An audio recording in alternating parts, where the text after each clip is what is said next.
Well, greetings, friends, and welcome to the Gospel Underground podcast. This is episode 90, Becoming the Gospel Underground. We are broadcasting live for us from the worldwide headquarters of the Gospel Underground, Jesse, here in Blacksburg, Virginia. I'm here with my brother. We are remotely shedcasting. Actually, I think he's in the new studio they're building at the church there. I'm in the bunker at the church, at our church building. We are building a new studio, and we're not quite done. So I'm sitting here in front of unpainted drywall. It looks well puttied and sanded, though. Somebody who knew what they were doing has been there. Yes, and it has been sanded. It's ready. Do you realize that actually puttying, drywall, and sanding is one of the more difficult tasks in the process of doing renovations and stuff? Like, people can really mess that up. Yeah, yes, I actually know firsthand how easy it is to mess up sand and mudding drywall, because every time I try it, I'm terrible at it. So first of all, here's the thing with that is you think that if you just sort of slap a bunch on there, it'll be easy to sand it out later. But then you got to smear it all over the place, and just one of those things. It's better to hire somebody to do. Hey, that's what we did. That's one of the few things we did hire out when we did the headquarters here. And in New Jersey, when we built out the 27 Jacobs Wells facility, we only had two people, I think, that our kind of construction lead guy, Pete Palmer, what's up, Pete, would let do the drywall putty and stuff. John Pfingst and maybe, I can't remember, maybe Foul Zone. Those two guys were allowed to do it. Mike Casey, a few guys. But anyway, looks good. Hopefully it'll look better in the future. Yeah, we think it looks good. It's going to look better painted. Yeah. Kind of looks like my background a little bit, doesn't it? Similar. No.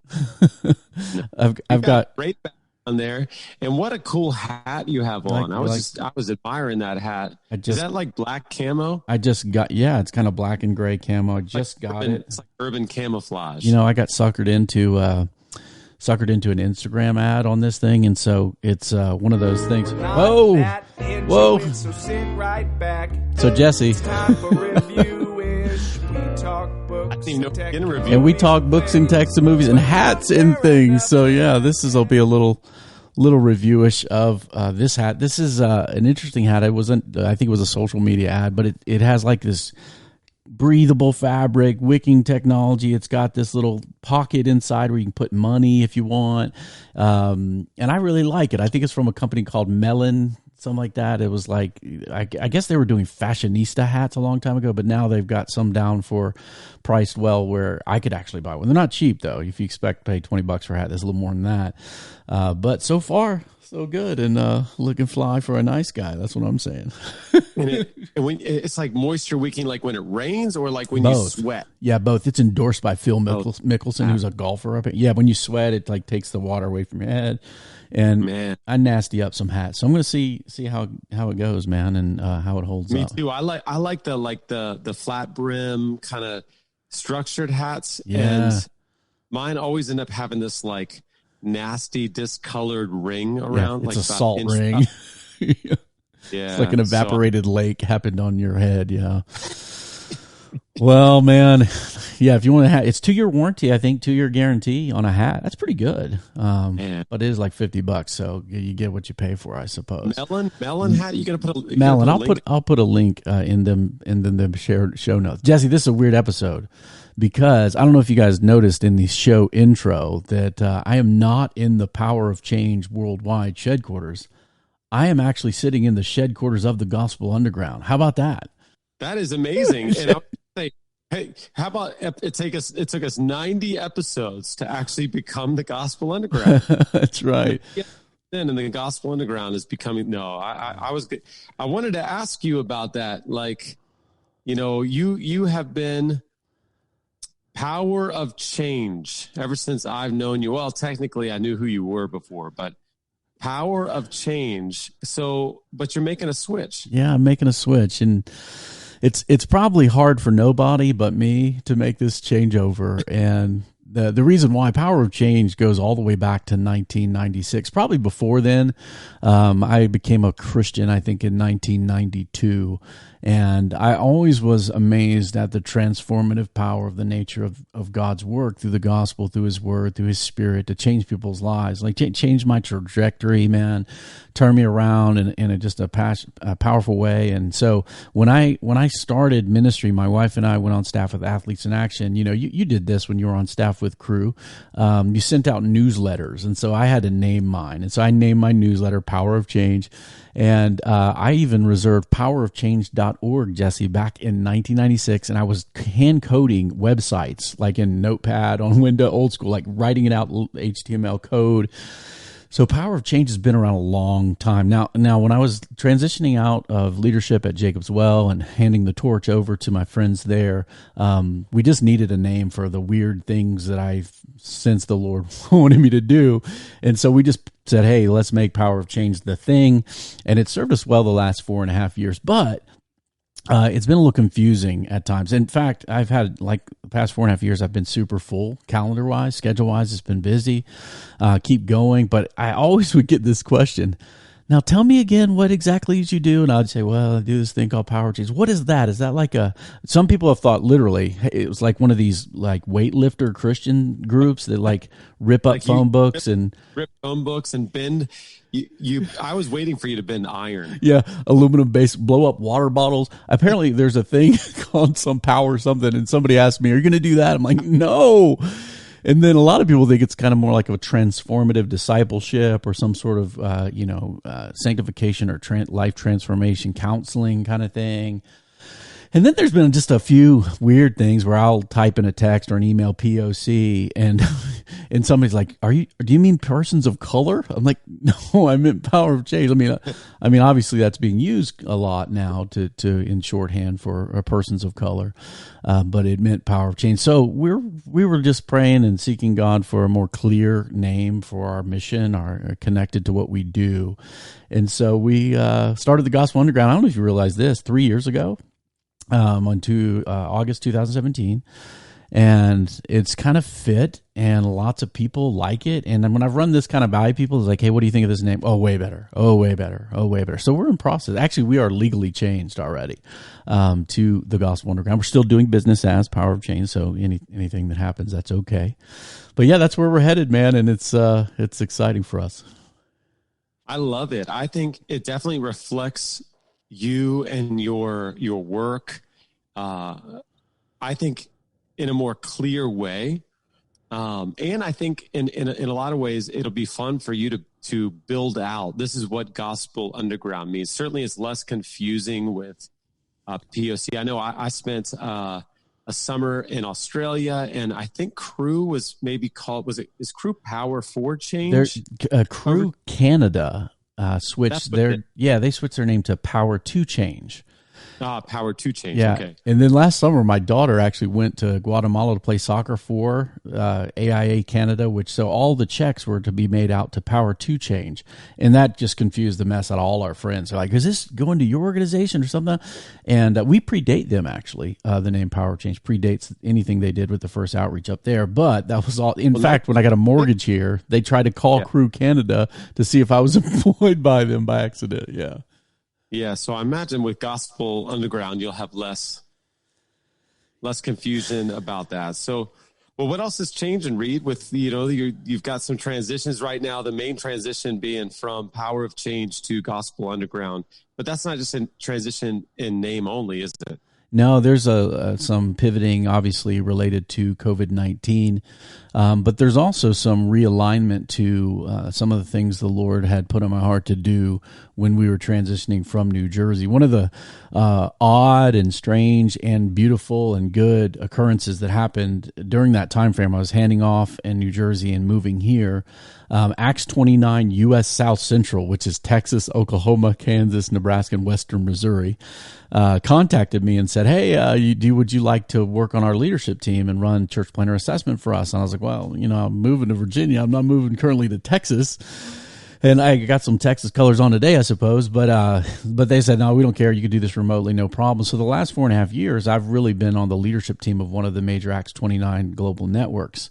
And that's been great. But that time is coming to an end. Kind of kind of a sad day and a happy day all together. But the amount of work that I put in doing administration and coaching young church planters and helping run the assessment of new church planters into their work that God called them to, that part of my work is coming to an end. I've kind of been a long-term consultant for them. But I'm excited because it's freeing me up to serve broadly in the body. I'll still be connecting deeply through those relationships with Acts 29, but also with other local churches, a little bit more with you locally, as well as serving other church planting networks. And then also in some of my direct ministry work, which I really want to focus on in the days ahead. Yeah, man, I know that when we were considering Acts 29 as a church, knowing that you were on staff with Acts 29 and hearing from you about Acts 29 and your experience both in our network and on the East Coast, yeah, in our network on the East Coast and really all over the country, it really helped us. Helped us have more of a desire to be. Well, really, frankly, we wanted to be part of what you were part of. So. Yeah. It's been fun to be able to, I've mentioned this all the time, but whenever we're anywhere where there's Acts 29 guys, they all know you've had an impact beyond just, as a matter of fact, in a lot of ways, your impact is so far and wide that I'm really excited about this change for that impact to be even more local, even more, like you said, like, basically with me. Yeah, for sure. I mean, we got to do an event to train pastors and thinking through missional preaching and way to preach to connect to different people recently. It just was a blast. And when we were setting up the room, I was like, yeah, Jesse, this is what I do all the time, but I just don't ever do it here in town. And so, I think the pandemic, I had 7 events canceled instantly. Obviously, travel's different now, and that was inevitable. But I think it's God's grace and timing to help me focus on aspects of my work that probably were a little neglected for the sake of doing some other things. So, you guys have heard on this podcast that this podcast is a dialogue taking place in the borderlands between the church and culture. So the mission of my work is going to shift in that direction as well. That what I'm doing is to advance the mission of God in the borderlands between the church and culture. And we're going to do a whole podcast on that, why that's important in the coming weeks. But I really have this heart and passion. I grew up like non-Christian. My dad's an atheist guy. I became a believer while studying physics, mathematics, and applied computer science with lots of non-Christian, secular kind of people that kind of all different ideas and ideologies. And I just really think that space, right, between the church in the culture is very important. I think we're seeing that now, just how the posture of the church can be either helpful or not to mission. It can be devastating when there's certain alignments that happen that maybe aren't biblical. And so if I can just give my life to help others think through how is the church ministering on mission with Jesus in this context that we're living in now, kind of in post-Christendom, Western civilization, how could I be of help to that? And so what I do is to support and strengthen churches, so I'll continue to do things for local churches. I'll also continue speaking the gospel directly. I'll high school events, even middle school events, and university settings, sharing the gospel. I have an opportunity for some direct ministry, it looks like, with some athletes locally, which I'm looking forward to. I'll tell them more about that later. And then finally, Christian apologetics and thoughtful engagement. How do we think? How do we engage wisely? How, with gentleness and respect, do we talk to people about the most important person, Jesus, the risen Christ, and the most important news that he's died for sinners and is now King and leading us into his desired future? Man, I'm excited for this. And because really when I think about the borderlands between the church and culture, in a lot of ways, those borderlands are growing. Or they're becoming even more complex. Becoming a combat zone between warring factions. Yeah, they're becoming more like the Wild West. Yeah. I find myself in those borderlands as a small town pastor all the time. That's right. Even just week, you and I were talking a little bit offline about this, but thinking through when it comes to justice in the scriptures, a kingdom justice. We see pictures of corporate responsibility, of maybe a family being held responsible, or even the nation of Israel. But man, I need someone like you to help me think out this borderlands between the church and culture when it comes to how does that actually play out when it's an actual church? Yeah, when, that's right. what does little tiny church or, small church in small town America, what are we responsible for that are being done by a church over here or 100 years in the past? Yeah. And then how does that interplay with mission and gospel and witness? And so man, I'm excited for you to be in those board. And Jesse, you and I both live in university towns too. So there's ideas and ideology from all sorts of people on all different perspectives and spectrums. And so how do we synthesize? How do we think through that? How do we have faithful presence where we're not punking out to the world and just chucking our biblical birthright, right? And at the same time, yet being winsome, being effective. I like the phrase sojourning in Babylon. We see in the Old Testament, at least, a group of young, talented Hebrews who were taken captive, quite literally captive, and then re-educated. A young man named Daniel literally became educated in the schools of the Chaldeans. And actually, the striking thing in the early chapters of the book of Daniel, he actually excelled in that learning. So he was like, I like to say, he was like top of his class on something that was like, they were teaching him how to do magic arts and incantations, all kind of weird stuff. He didn't believe all that.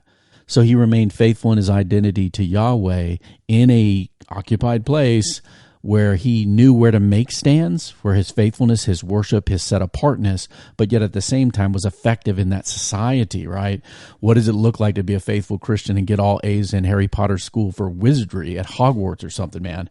But yet not believe all that stuff, but to be faithful to the Bible, faithful to Jesus as Lord and King, yet helpful to other people to taste and see that he is good. And look, man, Borderlands, many times, if you think of pre-World War II, between France and Germany, these are the places where there's outbreaks, there's skirmishes, there's disagreements, there is a fissure and fracture between believers. We're seeing that now, that even the political aspect of churches, on the right and the left, believers are leaving churches, going to war with each other, fighting on Facebook.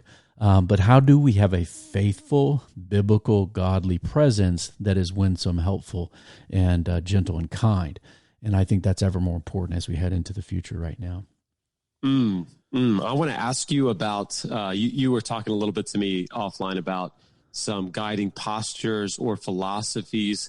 Before we get into that, do you have any plans as far as maybe media or, and I don't necessarily mean, I think later you're going to break down some things to look forward to here on the podcast, but do you have other things in mind as far as writing or anything like that? This is a good question.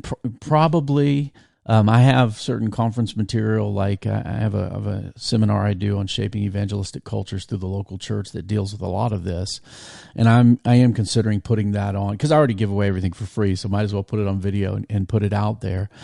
So I am looking at that, and then also to continue to develop this podcast that it's helpful to the moment in terms of helping us think through and helping us learn how to flow and live in certain realities that we're facing today. So yes, I've been joking around with my kids. Do I want to become a YouTuber or, something like that? But I do think, even us doing these on video in the future, we probably will expand our production, maybe do some clips from the show that we'll put out on social media, put them out, get out before things get crazy, and hopefully expand that way. But we do. I want to be careful. You know this, Jesse, and some of you guys, some friends who listen in. I'm very concerned about. I don't want to get into self-promotion, but yet at the same time, you have to let people know what you're doing, and you want to be helpful to people. So we're taking an underground approach to that, to come alongside others, be really, really good and helpful. And then, if we can, I'm not trying to create a new movement or a new kind of thing like that, but a new way of doing things that might infect many movements of faithful gospel presence in North America and beyond. I love it. As a participant in one of your workshops, I would love for that to be. You need to hire like a media intern. I need to hire a videographer, put a studio together. Yeah. And get some of this stuff. I love that idea. If we can find the right avenues and right delivery mechanisms where it can be free but excellent, and I don't have to dance for somebody paying bills, maybe we'll do that. That's what I want to hear. That's what I want to see. So talk a little bit about some of the guiding philosophies with the gospel, the transition into the gospel underground. Yeah, these are things, Jesse, that I put on paper when we started Power of Change, because I wanted to think through what philosophies do I want to guide my work. And I do think we may even call these our postures, the postures of an underground Christian, perhaps. I think they're important in any time, but particularly in our time when things are shifting in terms of institutional and authority structures. So the first one is, and we'll probably do some podcasting on this too, guys, so we'll unpack this in more in depth later. But the first one is thoughtful and respectful engagement. One of the more disturbing things I've seen in history, those who are into apologetics can be very pugnacious, combatant, and want to fight everyone, or those who stand for truth thoughtfully can lack in the respect department. And so I think both thinking deeply about all of life in light of the gospel, not just being, super light, fluffy American Christianity that doesn't teach anything, but yet as we engage the world with truth, to do it with kindness, civility, respect for persons, so that, as the late Ravi Zacharias said, you don't want to cut off someone's nose and then give them a rose to smell. So thoughtful and respectful engagement. The second one is underground, behind-the-scenes ministry. That there's too much looking for center stage or looking for prominence through Christian stuff. And I don't say that as just like, shot at celebrity pastors or anything like that. I've been up close to lots of this.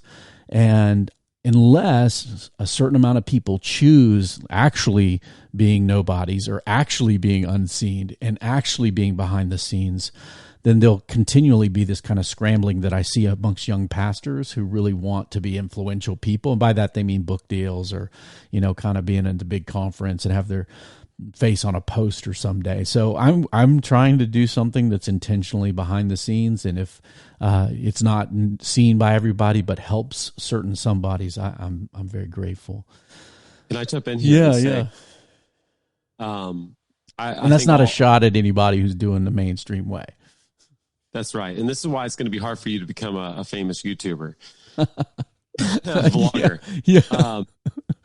But I do think in a lot of ways of your 5 guiding philosophies or postures, this might be the most unique, meaning the one that I see the least everywhere else. Mm-hmm. So as a partner and a friend, and pastor, just keep going. Like I remember for me personally, years ago, studying Matthew 6 and looking at Jesus essentially saying to practice secrecy, to hide, hide what, don't let your right hand know what your left is doing.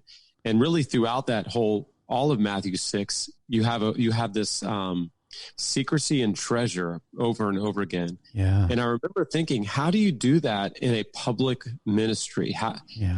So for me, I have a public ministry. It's just very small. Yeah. Right. As a pastor, I think all pastors do. There's a certain, there's a platform you're given by God and then by your people. Yeah. And even in that small context, I just remember struggling with, how do you do this? How do you practice secrecy as a spiritual discipline in following Christ who gave up the glories of heaven to come and take on the.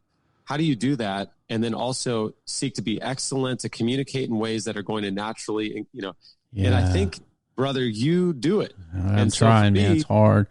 I just keep going because I think one of your impacts you're going to have in the gospel underground, as you have with Power of Change, is inspiring other men and women to give up any dreams of celebrity. Celebrity can come or go, but to kind of give that up as a value, and instead think about faithfulness and fruitfulness. And it's my second on that. Yeah, thanks, brother. It's interesting because I think this principle can be lived by anyone, even if they're in a very large kind of setting, big city, big church, or whatever, or small town, small church.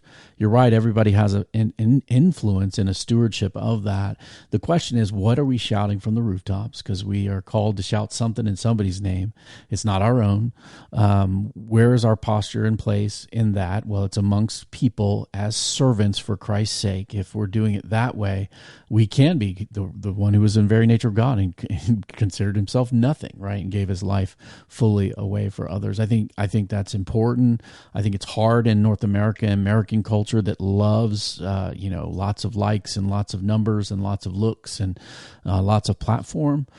So yeah, humble servant leaders that are at least trying to make themselves nothing, actually working at it, staying out of it, I think it's worth swinging the bat at. So I'm reading right now a book by Yuval Levin.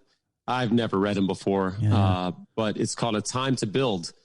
And in it, he's got a line. This morning I read it and I thought about you. Yeah. He says, a culture of celebrity is opposed to a culture of integrity. And by that, he what I'm reading there is really kind of whether you're a celebrity or not is incidental. It's what's the culture really concerned with? Is it becoming famous or having integrity? And I think I appreciate that for you, one of these values is the underground, because I think it promotes a culture of integrity. Yeah. Amen. And what we want to be real people. We're flawed. We're sinful. We're not perfect. We don't pose as if we are. We don't need to be interested in power. All power belongs to God, and then the authority to do what we do is derivative, right, from Him. It's been given to us to do. Our competency is in Him. Our authority to preach His name and shout His name is from Him. And hopefully we can decrease, even like John the Baptist a long time ago said. Third posture or philosophical guiding principle is rooting and establishing, that we need deeper men, deeper marriages, deeper families, deeper women, established in the truth and love of God to influence coming generations.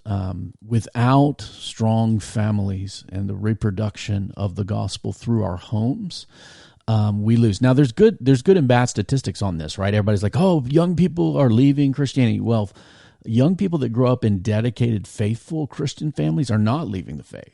It's nominalistic consumer Christian kids who hadn't seen the real thing probably anyway, can get float away. Now, look, if you're listening to this, your kid is going wayward. All of us, right? All of us, our prayer for our kids is Lord, save them, graft them into your people whenever, however. So in time, we want to work hard, loving each other deeply, showing what it's like to sin and forgive against one another in families, in local churches, and those communities then can spiral outwards into the world. I'm not saying that what the president does isn't important. It is. What I am saying in America, it's probably more important what we do and the way we love each other up close, beginning at home.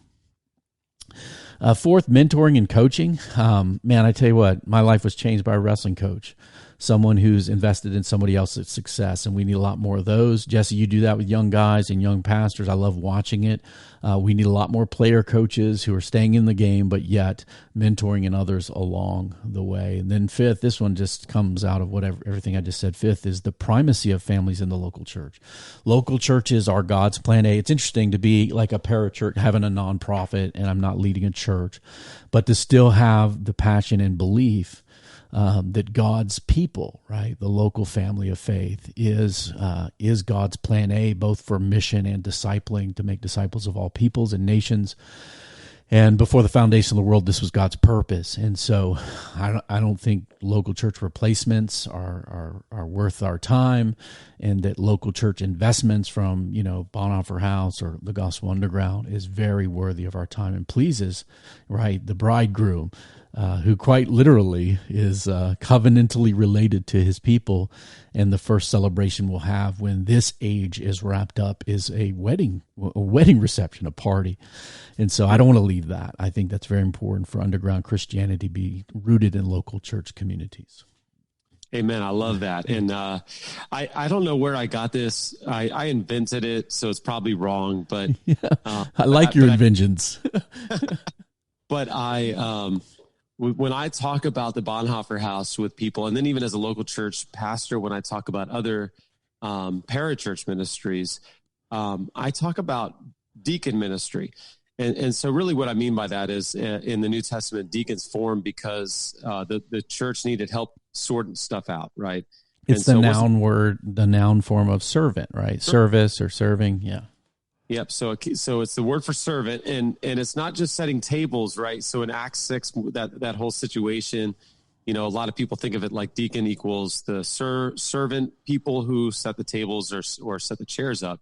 Of course, that situation in Acts 6 was a lot more than just making sure people got food. There was a kind of an ethnic divide, so there had to be some peacekeeping and some care happening there.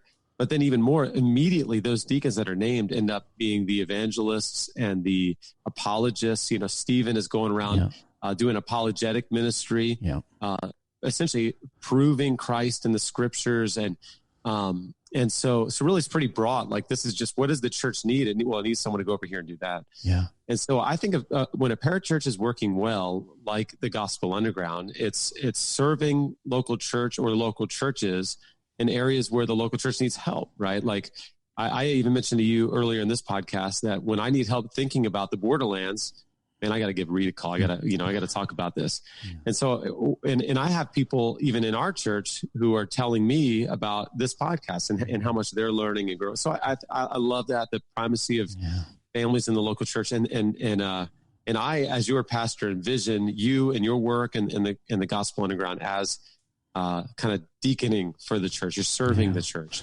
Well, I appreciate that. And it's been, a privilege to, when we moved, my kids had grown up in a church that started in their family's living room.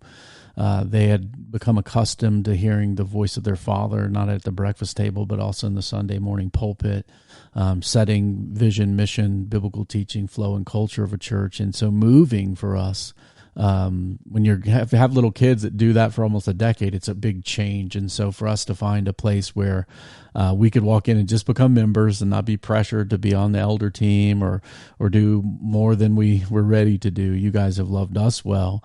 And I've been grateful for small ways where I felt like I could help the big picture or the whole at Valley Bible Church, to be happy to be able to do that. And I want to thank all of our ministry partners, supporters, people who pray for Power of Change, now the Gospel Underground, our family, because we're positioned to serve. Like, if I could be of help to your church and you're listening, I'll come for a plane ticket or I'll drive over, man. I'm not in it to make the big bank. We're trying to do well in what we do in fundraising, so we're freed up to say yes and no to helping where God would lead us.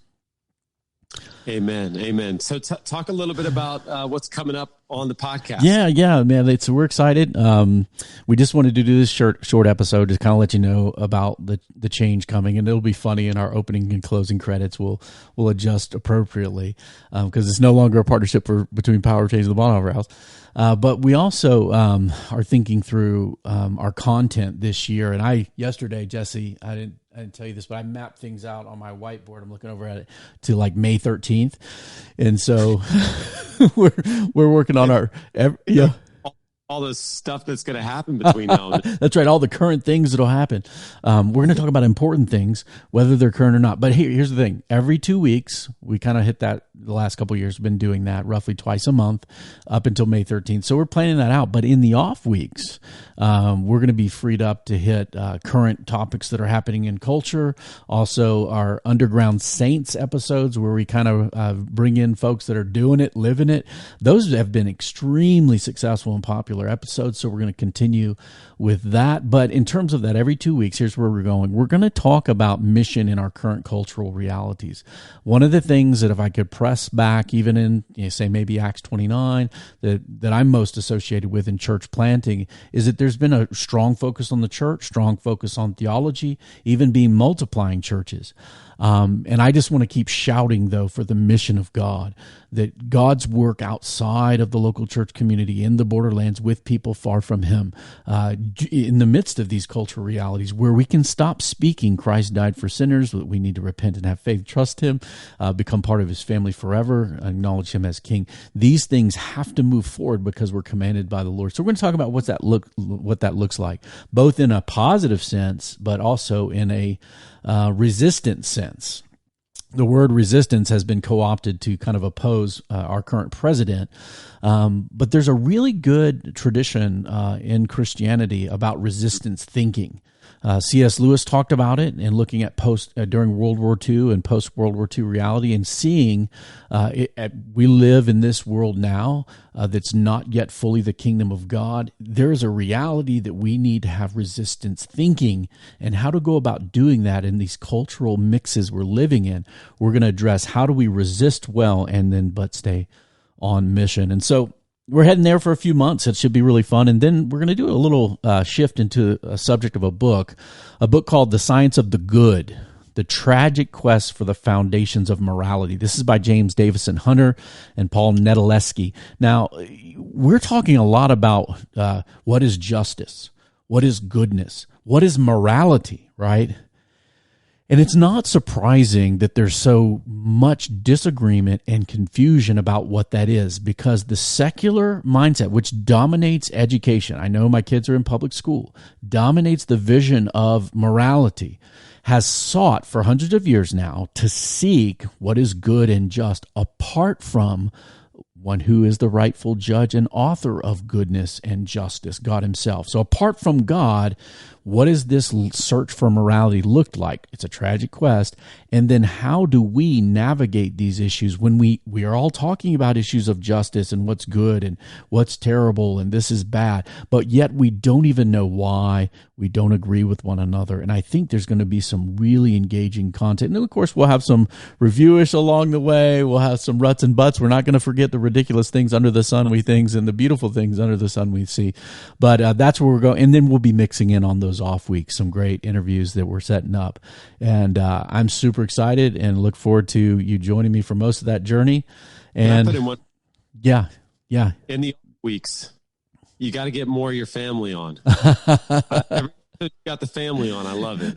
Well, thanks for saying that. Unexpected. Well, I get nervous sometimes. Like, do they want to hear from? I love talking to my kids. No, they're great. Yeah, they're great. And we need a report from college. Yeah, the college underground. Yeah, get some of her and her college friends on, because she's at a liberal arts college that's very intellectually oriented, and named after some people in America that are becoming more and more controversial. The bad guy. Washington, yeah, George Washington. Is he a good guy or a bad guy? She's at a school that's named after him and another guy. Well, Jesse, I'm excited for what we're headed into with the Gospel Underground. I'm excited for the Hammer and Quill. Everybody check that out. A great thing Jesse's doing with the Bonhoeffer House of Podcast, where they're interviewing people about the good, the true, and the beautiful in their vocations. Fantastic podcast. You got to check that out. And join us. We'll be back in a couple weeks. We got a lot of legal branding, all these kind of redoing donor system stuff we're working on. So we can do the real work of living out the gospel and advancing the mission of God in the borderlands between the church and culture. How about that, Jesse? The Gospel Underground is a partnership between me and Jesse. Bonhoeffer House and the Gospel Underground. Not as smooth, but we'll get it right.